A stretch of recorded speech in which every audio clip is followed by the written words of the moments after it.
Now, it takes a lot of unselfishness to put yourself in that frame of mind. Mr. Carnegie stressed time and time again the importance of this relationship of perfect harmony, because he said if you don't have perfect harmony in your mastermind alliance, it's not a mastermind alliance after all, it's just cooperation or coordination of effort. Without this factor of harmony, the alliance may be nothing more than ordinary cooperation or friendly coordination of effort.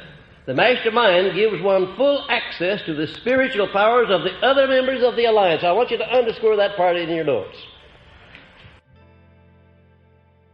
The mastermind gives one full access to the spiritual powers of the other members of his alliance. I'm not talking now about just the mental powers or the financial powers, but the spiritual powers.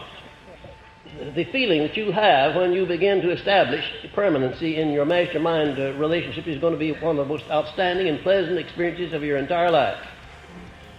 When you're engaged in the mastermind activity, I want to tell you that you have so much faith, you know that you can do anything that you start out to do. You have no doubts, you have no fears, you have no limitations. And that's a marvelous frame of mind to be in.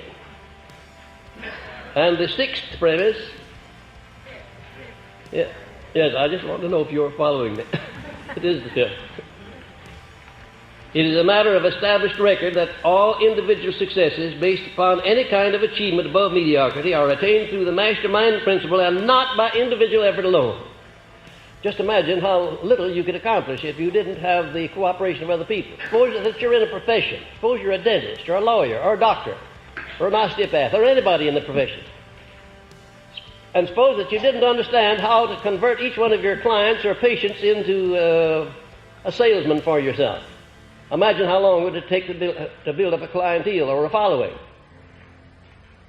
The outstanding professional men understand how to make a salesman out of every person that they serve.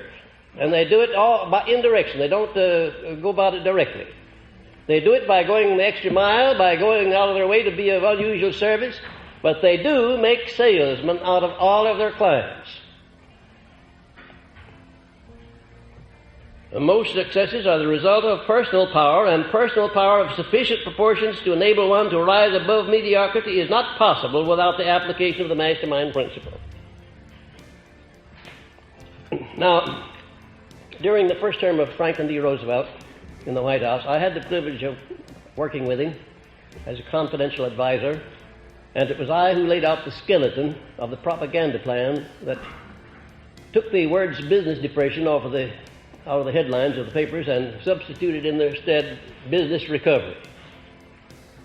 Those of you who remember what happened on that Black Sunday when we had a meeting down at the White House when the banks were closed the following Monday morning, remember what a stampede there was in this country. People were lined up in front of the banks all over the country to draw out their deposits. They were scared to death. They had lost confidence in their country, in their banks, in themselves, in everybody else. I suppose they still had some confidence in God, but they didn't show much signs of it. It was a scary time, I'll tell you. And we sat down there and worked out a skeleton of a plan of procedure that created one of the most outstanding applications of the mastermind that this nation has ever seen, and I doubt that any nation on earth has ever had the equal of it. Because it was only a matter of weeks until we had taken all that fear out of people. It was only a matter of days until salesmen on the road who had run out of funds, who couldn't get money, were laughing about it and not in any way scared about it. My own funds were closed up. I had no money, none at all. Yes, I did. I must tell you, this is funny.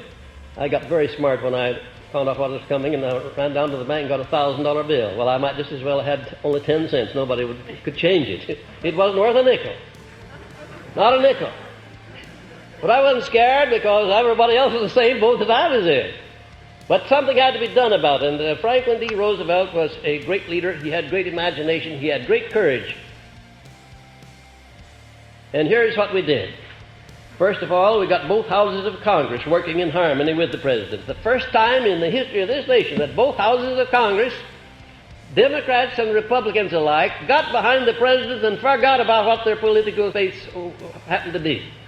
In other words, there were no Democrats, there were no Republicans. They were just Americans down there backing the President and everything that he needed in order to stop that stampede of fear. I have never seen anything to equal it in my life. I never hope to see it again. I wish I could, but I don't hope to, because there was a great emergency on then and something had to be done about it. Second, the majority of the newspaper publishers of America, everything that we sent out, the newspapers published it. They gave it marvelous space. And then the radio station operators, they gave us marvelous help despite their political beliefs. And the churches, all that was one of the most beautiful things I've ever seen in this country. Catholics and Protestants, Jews and Gentiles, and all of the rest, pulling together as Americans. I want to tell you, it was a wonderful sight. A wonderful sight. What a wonderful thing it was. They all got behind the president. Every one of them made some sort of a contribution toward reestablishing faith in the people of this country.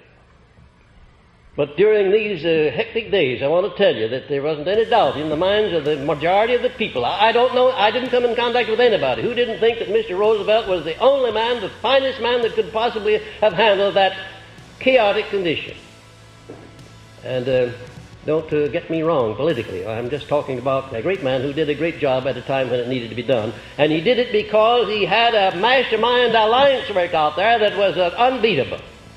Now let's take up the different kinds of mastermind alliances that you may have. First of all, there are alliances for purely social or personal reasons, consisting of one's relatives, friends, and religious advisors, where no material gain is sought. The most important of this type is the mastermind alliance which may exist between a man and his wife. I couldn't emphasize, if I were brilliant and if I had the great magnetic powers, I couldn't overemphasize the importance to you who are married of going to work immediately and rededicating that marriage to a mastermind alliance based upon this lesson tonight. It'll bring joys into your life that you never dreamed of. It'll bring success into your life that you never dreamed of. It'll bring health into your life that you never dreamed of. It's a perfectly marvelous thing when the real mastermind alliance exists between a man and his wife. I don't know of anything that equals it. And then there are alliances for business or professional advancement, consisting of individuals who have a personal motive of a material or a financial nature connected with the object of their alliances. Now, I imagine that the majority of you who are in this class now will be forming your first mastermind alliances for purely economic or financial advancement purposes. And that's perfectly legitimate. That's one of the reasons why you're taking this course.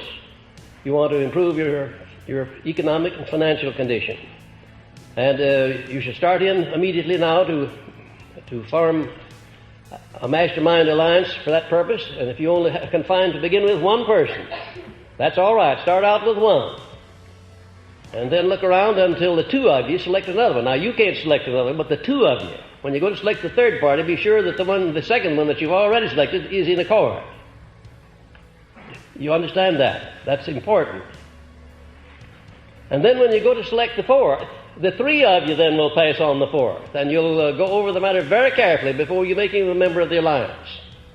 And then when you go to select the fifth, the four of you will select the fifth. You see, in the mastermind alliance, there's no such thing as one person dominating, except in this respect that, generally speaking, one person is the leader. He's the coordinator and the leader, but he in no way undertakes to dominate his associates. Because the very moment you start to dominate anybody, you find resistance and rebellion. Even though it's not open rebellion, it's rebellion nevertheless.